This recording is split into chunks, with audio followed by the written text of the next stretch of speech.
Minding about the big three: saving, spending, and investing your money.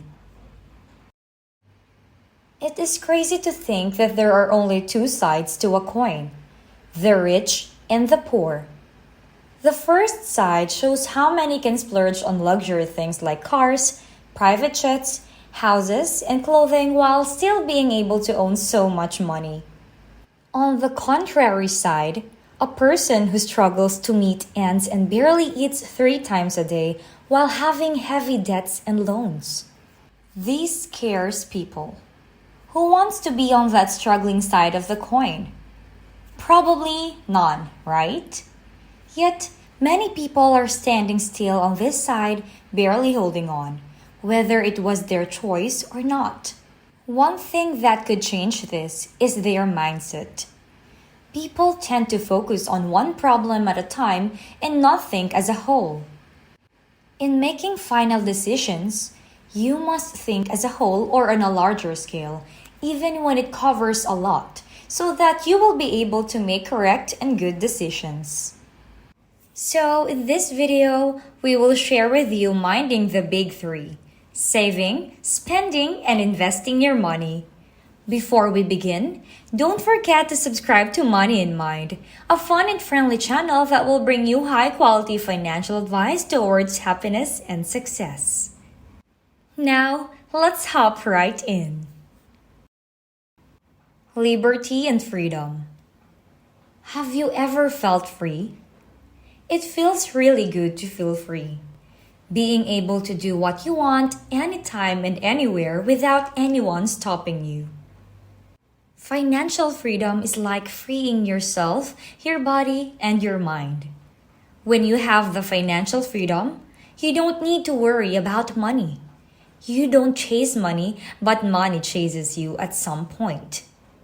Yes, you have an association with money, yet it doesn't control you. It is a point where you can say that I own this or that, and not being able to worry that it might be taken away from you since you weren't able to fully pay for it yet.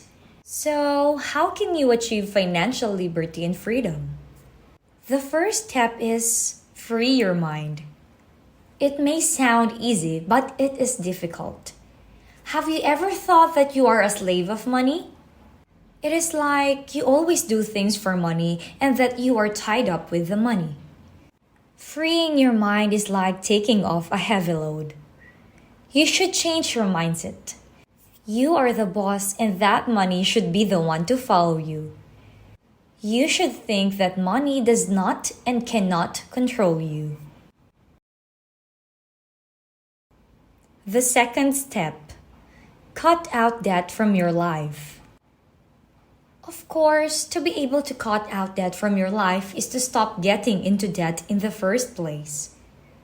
Getting and acquiring debt will be an endless cycle, until to the point when you need to get into debt so that you can pay out a previous debt you got. To be able to do this, reduce your unnecessary spending. If you want to buy something, make sure that it comes from your pocket and not pay it through a loan. Third step: save up for your emergency funds. The recommended amount of emergency funds is 3 to 6 months worth of expenses. It will help you especially when you urgently need a large amount of money in case something happens. During the pandemic, many lost their jobs and got sick. These are the things that emergency funds can help with. Having emergency funds can also prevent you from getting into debt. Once you can do all the 3 steps, you can proceed to the last step. The last step: grow your excess savings. Once you can create a great saving and spending system, as time passes by, you will be able to see a great difference. Make sure that you can track your spending and expenses every month. It will help you know if you will have excess savings. That excess savings can be put into good use, like investing to grow your money.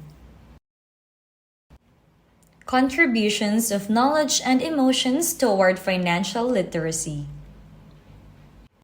To be knowledgeable in finance, you should know how to work with numbers and figures like interests, stocks, investments, and net worth. Being able to know what these terms are will help you to understand deeper the aspects of financial literacy.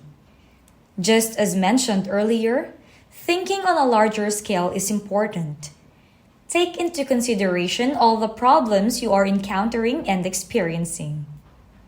Always consider your positive and negative experiences to balance emotional feelings that affect your financial decisions.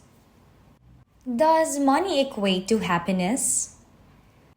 There is this saying, money does not buy happiness.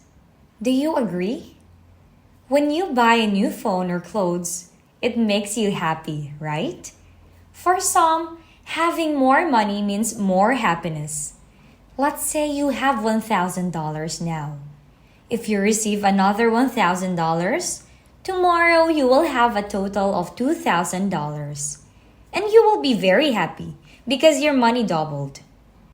Imagine you have to work 8 hours from Monday to Friday, yet you still live on a paycheck to paycheck basis.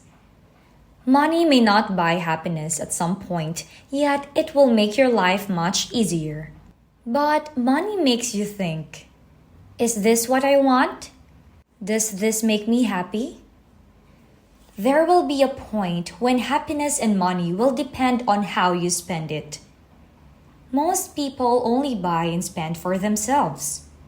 According to a study, people who can buy more things for themselves don't get happier. Therefore, results in lesser spending. Maybe at first, getting that $1,000 daily will make you excited.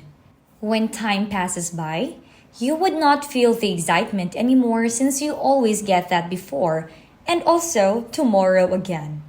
What can make them happier is by spending money on other people, such as giving gifts or treating them to a cup of coffee. The experiences and memories that it gives make them happier. Who wouldn't be happy in bonding with others, right? Changing the mindset. The old mindset is going for more is good, and you should buy more things for yourself.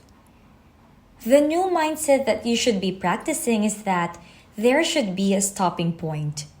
Not a stopping point when you are suppressing yourself to get new things. The stopping point is when you are now able to find true happiness and sense in your life.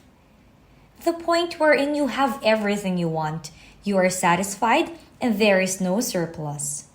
There is this saying that something that is too less is bad, and something too much is also bad. Just as how the Earth is perfectly placed in our solar system to be livable. Your goal is to be in the middle, that good spot of comfortability.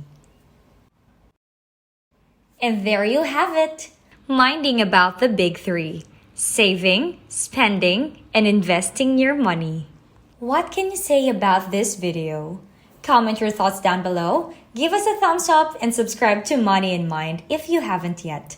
Stay tuned as we've got more content on financial advice coming very soon.